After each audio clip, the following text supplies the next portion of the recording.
Coming up today on Cardinal Bistro, I have a special guest with me, Gail Oliveira from our food service program. She's the director and a good friend of mine. Today we'll be doing a healthy option for you. We're going to do a Fiesta chicken, and also we're going over some food safety tips for you in the kitchen. And that's what's coming up.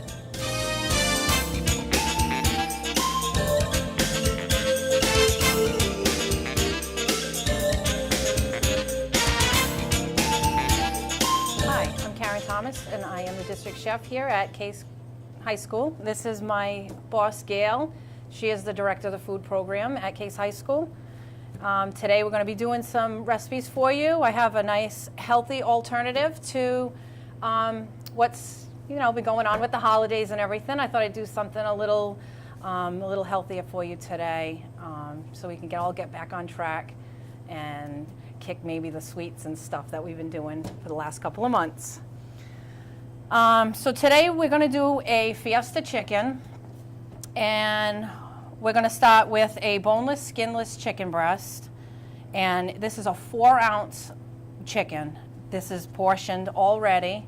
You can buy boneless, skinless chicken breast in the stores. Most of the time when you buy them, they're in 8-ounce portions. So 4 ounces is a really good portion for one serving for one person. So if you're starting to get back on track after eating a little too much for the holidays, 4 ounces of meat is plenty for a serving. Would you agree with me, Gail? Yeah, as a matter of fact, people in this country, they overeat on their protein. They don't realize that they only need probably the equivalent of 6 ounces total a day. All right, so to complete this recipe, you're going to do the 4 ounces of chicken breast. You're going to need salsa, which you can use jarred salsa, or a homemade salsa is a nice alternative. Really flavorful and very easy to make. Homemade salsa is basically diced tomatoes, garlic, oregano, parsley, onions, peppers, and that's about it. And you can make a nice homemade salsa that way. You prepare it the day before, give it a little time to rest, so by the next day when you want to use it, it's perfect and ready to go.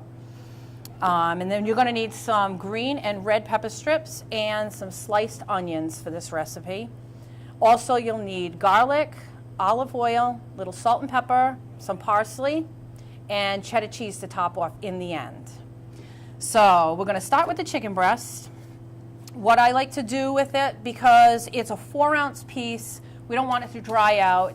Tends to be a little, there's no skin on it, so it could tend to dry out if you don't, sometimes you get busy, you don't get to it right away. So what I like to do is get a nice extra virgin olive oil. Gail, if you'd like to do that for me, you're going to just a little coating of that on top of the chicken. And we're going to work with 4 pieces here today. All right, that looks good. So you can kind of spread that right over the breast, give them a nice little bath of the olive oil. And you would do that, Karen, because it's so lean. It is. That there's a tendency for something to dry out, possibly burn, even though I know you wouldn't do that. But the rest of us that probably don't have as much skill, we would probably overcook it. And the olive oil is a good touch. And the olive oil is a very healthy oil. For those of us that know, it's a Mediterranean oil, which is very healthy oil. It also tastes great. You can use a vegetable oil, but I find a nice olive oil, extra virgin olive oil, tastes great.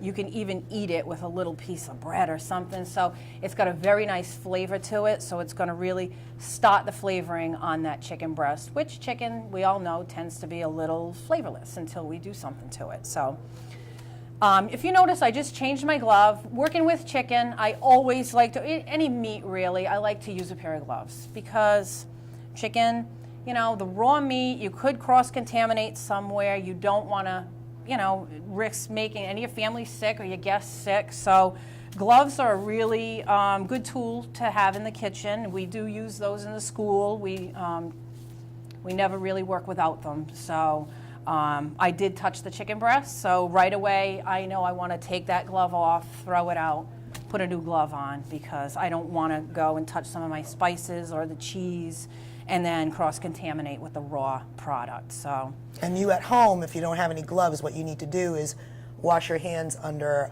hot, soapy water for about the length of time you can sing happy birthday.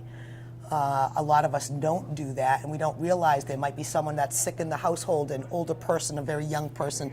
So again, that's why we have to pay special attention in our schools. And thank you, Karen, for letting everybody know that. Okay. So the next step in this, we definitely want to season the chicken breast a little bit. So I have a little kosher salt. I like to use kosher salt when I'm preparing any meals. The table salt tends to be very fine, so you're going to get that overpowering taste of salt. So I tend to not use table salt. I always use a coarse, either sea salt or kosher salt. Today we're using a kosher salt. So, and basically a tiny bit of this goes a long way. Just season all 4 of your breasts. And then the same with the pepper, Gail, if you want to do the pepper.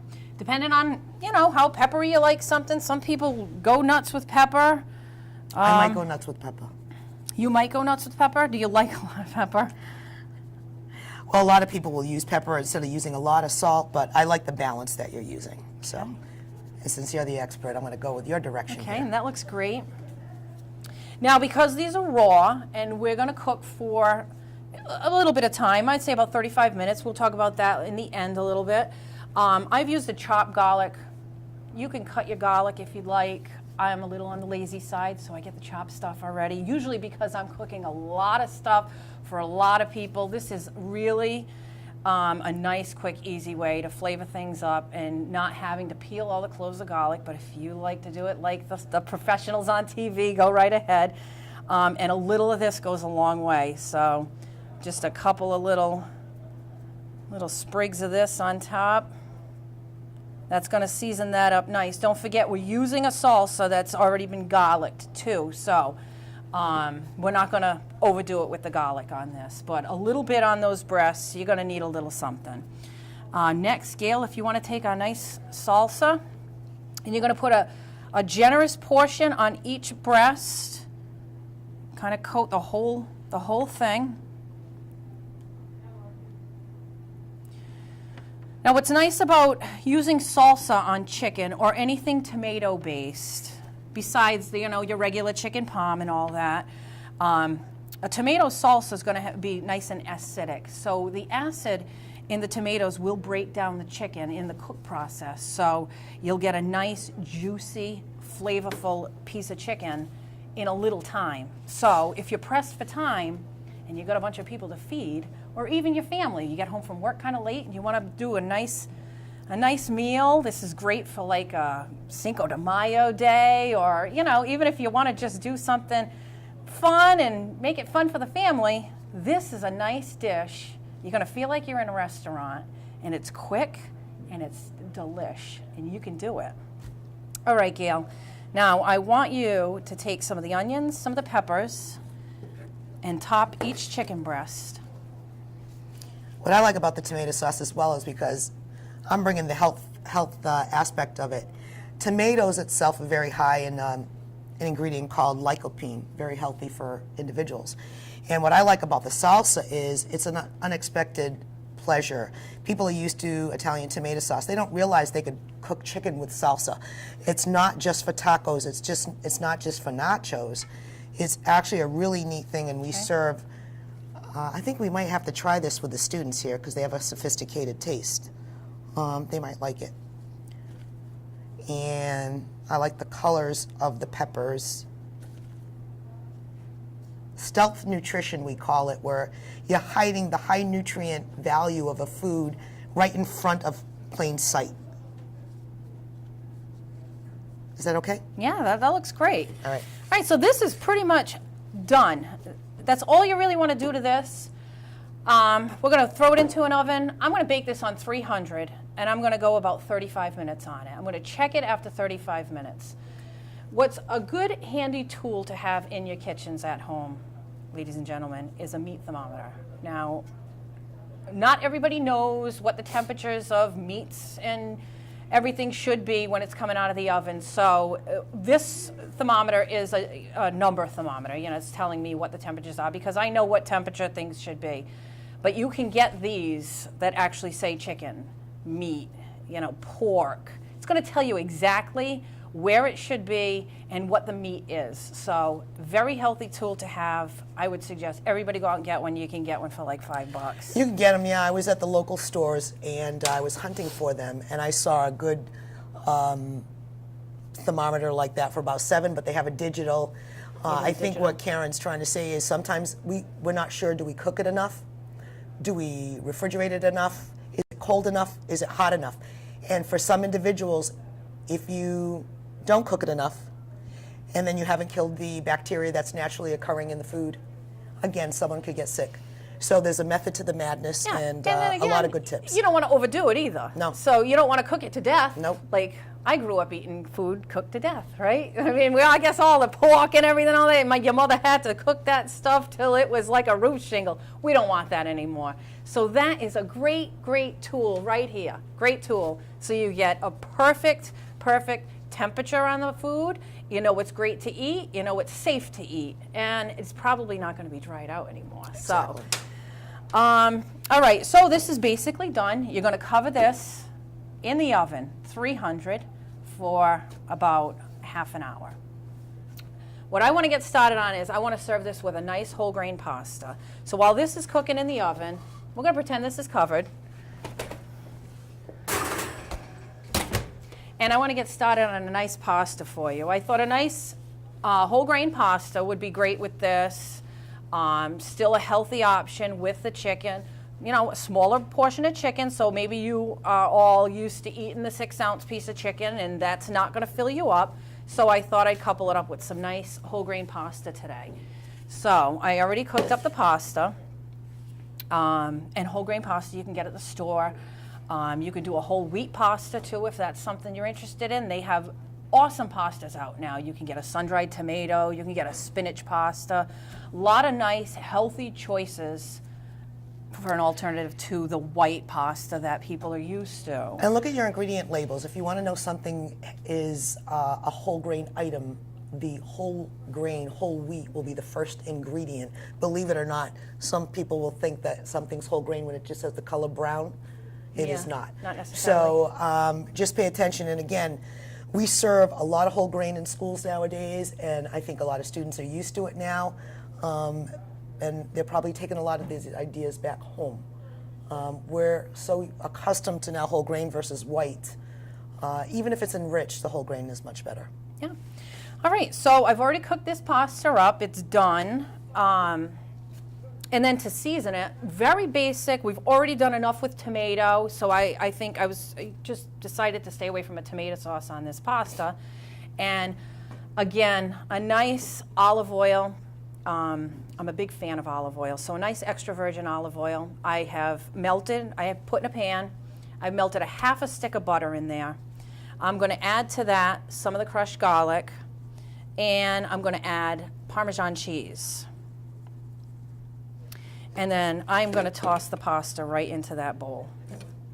You can Parmesan it up to death. Whatever you like for Parmesan, it's a nice cheese, it's a tasty cheese, it's good for you. And it's great on pasta. I would never think to do that. Oh, yeah. Oh, that's great. All right, and voila. I mean, it is as easy as that. That pasta is done. So you cook your pasta, you're going to melt the butter, you're going to put about a cup of olive oil into that half a stick of butter, and then you're going to Parmesan cheese as much as you want. You can put a half a cup in, you can put a cup in, however much Parmesan you want, however much you like, and then you're going to toss your cooked pasta right in there, and then serve it immediately. And that's basically it. So, along with that, I always like a little bit of greens. Any greens you like are good greens. So it's very important to get your greens in. Now, Gail is a registered dietitian. I asked her to be here today because if we're doing the healthy options today, with, coming out of the holidays and out of the, overdoing it with all the lovely, yummy, wonderful foods that we've done, I asked her to be here so she could give you some tips and how to get through the next couple of months and take off a couple of pounds. So I threw a nice collard green on here for Gail because she likes her collard greens.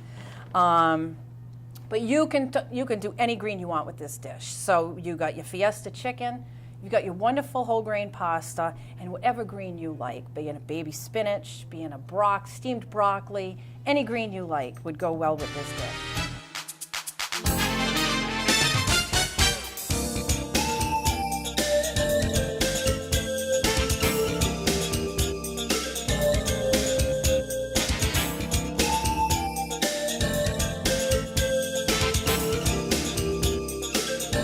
Well, I'm glad that Karen was here to give everyone some information today, because all we hear about is it's January, New Year's resolutions. Unfortunately, when most of us have New Year's resolutions, it can be disappointing after a while because we might break them. But all the great tips that Karen gave today for a healthful meal will go a long way. As a registered dietitian, the common belief and standard is it's all about moderation. It's not about banning a particular food. This dish has good complex carbohydrates in the whole grain pasta. It has lean meat in the chicken, and greens, deep reds, deep oranges, like the superfoods, very healthful vegetables. There's no need to say, I'm not eating bread anymore. I'm not eating candy anymore. I'm not eating anything anymore. Because what happens at that point, Karen? Yeah, you overdo it. You overdo it, you ban it, and then years later, or months later, you get disappointed. The other big thing about this, will you notice that this is an average plate, and it looks full? It's all about portion sizes, right, Karen? Yes. I mean, that is probably about a half a cup or a cup of pasta, which is about the size of your fist. A 3 to 4 ounce chicken is about the size of your palm or a deck of cards. And then a half a cup or so of greens or any healthful vegetable. It's all about including as much into your diet, fresh fruits, fresh vegetables, whole grains, lean meat. If you're a vegetarian, that's great, but not all vegetarian is great because it could also be high fat depending upon how you deal with your foods. But it's all about portion control, behavior modification, moderation, a great cook. We're lucky in Swansea Public Schools to have Karen with us. We're lucky with Chartwell School Dining to have Karen with us. And it's a great district and who appreciates everything that we're doing in regard for our students. And great cooking is key. Having them participate, having safe food, having great food, and Karen, you bring it all to the table, and it's all appreciated. Thank you very much, Gail. More to go. All right. So hopefully everyone will move forward. We don't like the word diet. Don't even think about it. Don't It's all diet. about physical activity, moderation, and healthy meals like this today.